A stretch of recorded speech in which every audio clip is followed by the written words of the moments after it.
Сіздер осы мемлекет дегенді қалай түсінесіздер? Тәуелсіздік күніне тақалып қалды. Әйтеуір мемлекет деген тек мен емес деп ойлайтын көп бар, соны білемін. Ассалаумағалейкум ағайын, менің атым Өркен, эфирде Блогерлер бағдарламасы.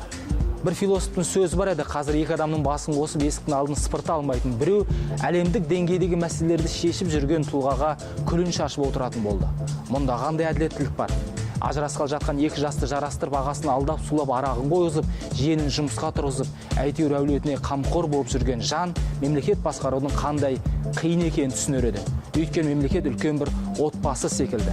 Біздің мемлекет, біздің отбасы.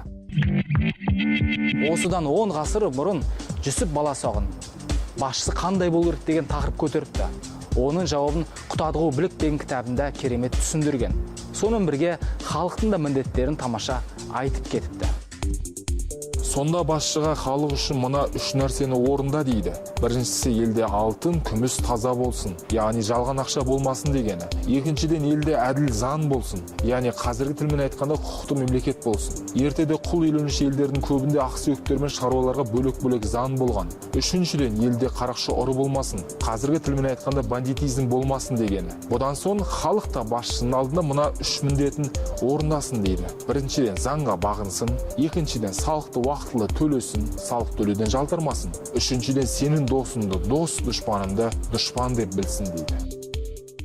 Неге біз Таңбалыны Тамғалы дейміз? Осы сұрақ мені де мазалаған деп өтірік айтпай қойыншы, бірақ осыған бас ауыртып жүрген азаматтар бар екен арамызда.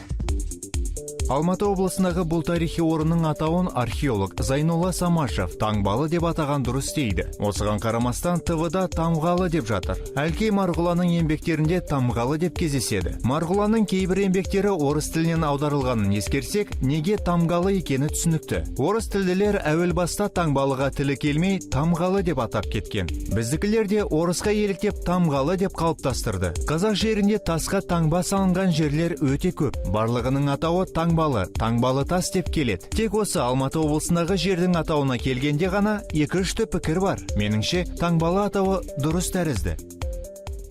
Алғаш адамға жерлеу рәсімін көрсеткен кәдімгі қарағарға адам содан үйренген. Біз айналамызға қарап өсеміз, дамимыз, мысалы, Ернұр Аханбай Шешенстанның үлгісін неге алмаймыз дейді. Бәсе, неге алмасқа? Шешенстанда арақ сататын дүкендер түгел жабылыпты. Мұндай шешім қабылдауға жуырда мас жүргізушінің кесірінен 7 адамның көз жұмғаны түрткі болған. Биліктің бұл талабына арақ шарап саудасымен айналысатын кәсіпкерлер түсіністікпен қараған. Барлық жамандықтың бастауы арақтан. Біздің елде де ащы судың кесірінен қаншама жол апаты болып, қаншама жанның өмірі үзілуде. Қайтпек керек деп қыңқ еткен жан көрмедім. Неге қазақстандық комедиялардың бәрінде ауылдың өмірі нашар, ауылдың тұрғындарын бейшара қылып көрсете береді? Неге? Нұрлан Жанай бұған жауап бермейді, бірақ ой түр деді бұлай.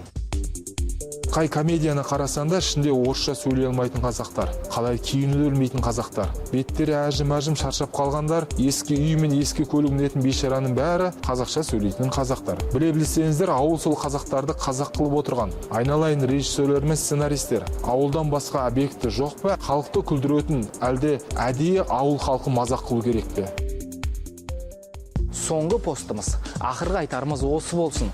Заңғар Кәрімхан әдебиет саласындағы керағар жылым туралы жақсы жазсын.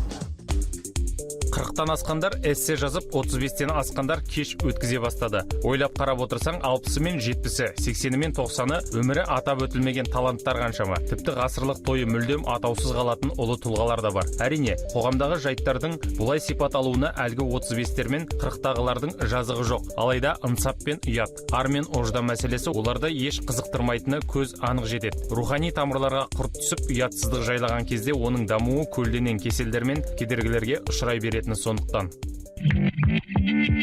Мемлекет деген ол сіз бен біз, ол 17 миллион 753 мың 200 адам, ол шамамен 3 миллиондай отбасы. Демек біз өз-өзімізге және өзіміздің иелігімізге ие болсақ, онда болашақ ұрпақ бізбен мақтанатын болады. Аман сау болыңыздар, біз сіздерді онлайн бақылауды жалғастыра береміз.